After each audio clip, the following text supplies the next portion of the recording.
Assalamualaikum teman-teman semua. Ini dia update video dari channel Dasar Islam. Welcome to the channel. Pernah nggak sih pengen belajar agama lebih dalam, tapi ngerasa materinya berat?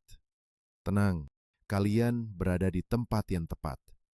Di sini kita bakal kupas tuntas semua dasar-dasar penting dalam Islam yang pastinya sumbernya jelas, yaitu dari para ulama madhab Syafi'i dengan referensi kitab Syafinatun Najah dan Kashfatus Saja. Biar nggak ketinggalan update ilmunya, langsung aja klik tombol subscribe di bawah dan nyalain loncengnya ya. Support dari kalian berharga banget buat kami. Oke, selamat menonton. Wassalamualaikum warahmatullahi wabarakatuh. Selamat datang kembali di kanal Dasar Islam. Hari ini kita akan menyelam lebih dalam ke salah satu ibadah yang paling sering kita lakukan. Namun mungkin belum sepenuhnya kita pahami hakikatnya. Ibadah itu adalah wudhu. Dalam kitab-kitab fiqih, wudhu sering disebut dengan istilah yang indah, mutahhir rafiq. Artinya sebuah amalan yang tidak hanya membuat kita suci, tapi juga bisa menyucikan, serta mampu menghilangkan hadas. Pernahkah kita bertanya-tanya, apa sebetulnya hikmah di balik wudhu? Para ulama dalam mazhab Syafi'i menjelaskan bahwa wudhu adalah ibadah yang ma'akul makna. Artinya, hikmahnya bisa kita nalar dan pahami. Bayangkan, sholat adalah momen sakral di mana kita berbisik-bisik atau bermunajat langsung kepada Allah. Maka, sangat pantas jika kita dituntut untuk mempersiapkan diri dalam keadaan yang paling bersih dan suci. Namun, muncul pertanyaan menarik. Kenapa hanya kepala yang diusap, bukan ikut dibasuh seperti anggota wudhu lainnya? Jawabannya penuh dengan kearifan. Karena, pada umumnya, kepala adalah bagian tubuh yang paling sering tertutup, baik oleh rambut, peci, maupun jilbab. Oleh karena itu, syariat memberikan keringanan dengan taharah atau cara bersuci yang paling sederhana, yaitu cukup dengan mengusapnya. Bahkan ada sebuah riwayat indah yang menjelaskan mengapa 4 anggota tubuh ini, wajah, tangan, kepala, kaki, yang dikhususkan. Dikatakan, inilah anggota tubuh yang menjadi saksi atas peristiwa pertama manusia. Nabi Adam alaihissalam berjalan menuju pohon khuldi dengan kedua kakinya, mengambil buahnya dengan kedua tangannya, memakannya melalui mulutnya, yang ada di wajah. Dan saat itu kepalanya tersentuh oleh daun dari pohon tersebut. Subhanallah, wudhu seakan menjadi cara kita untuk senantiasa menyucikan anggota tubuh yang paling berpotensi melakukan dosa ini. Sekarang, apa sebetulnya yang mewajibkan kita berwudu? Di sini, para ulama memberikan kita beberapa sudut pandang yang sangat kaya akan makna. Pendapat pertama, yang paling umum kita dengar, adalah yang mewajibkan wudhu adalah adanya hadas, disertai keinginan untuk mendirikan sholat atau ibadah lain yang mensyaratkannya. Jadi, ada 2 komponen, kondisi kita, berhadas, dan niat kita, ingin ibadah. Namun, ada juga pandangan lain yang memperluas pemahaman kita.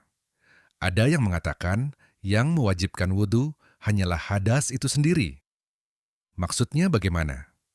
Maksudnya, ketika seseorang yang berhadas mengambil wudhu, maka status wudhunya itu sendiri adalah sebuah kewajiban yang sedang ia tunaikan, tak peduli ia akan langsung sholat atau tidak. Adapun sholat, hanyalah menjadi syarat yang membuat wudhu itu harus disegerakan. Ini menunjukkan betapa mulianya amalan wudhu itu sendiri. Baik, sekarang kita masuk ke bagian inti, yaitu fardu atau rukun wudhu.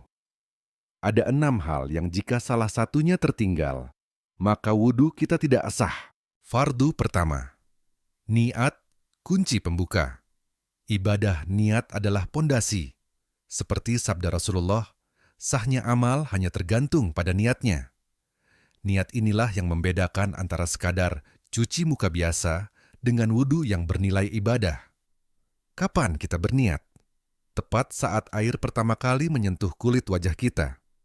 Mengapa harus bersamaan? Agar setiap bagian wajah yang terbasuh sejak awal sudah terhitung sebagai bagian dari ibadah wudhu. Bagaimana cara berniat?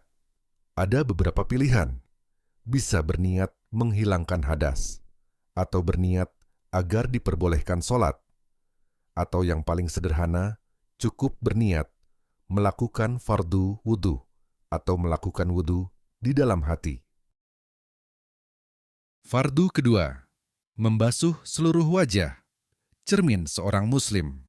Batasan wajah harus kita pahami dengan saksama.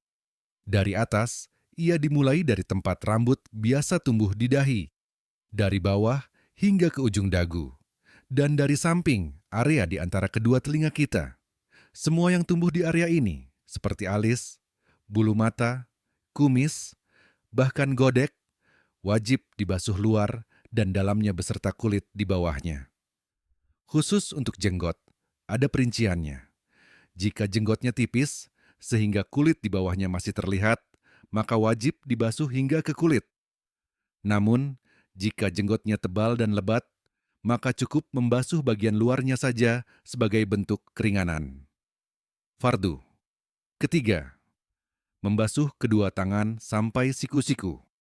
Fardu selanjutnya adalah membasuh kedua tangan, dari ujung jari sampai melewati kedua siku.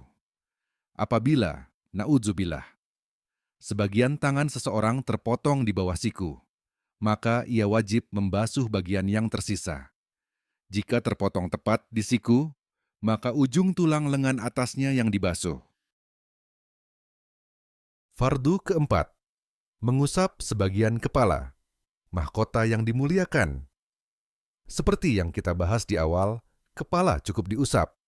Sebagian kepala ini bisa diartikan meskipun hanya sebagian kecil rambut, asalkan rambut itu masih berada dalam batas kepala jika diuraikan.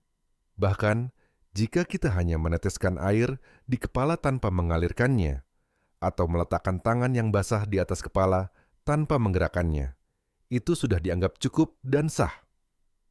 Fardu kelima, membasuh kedua kaki sampai mata kaki.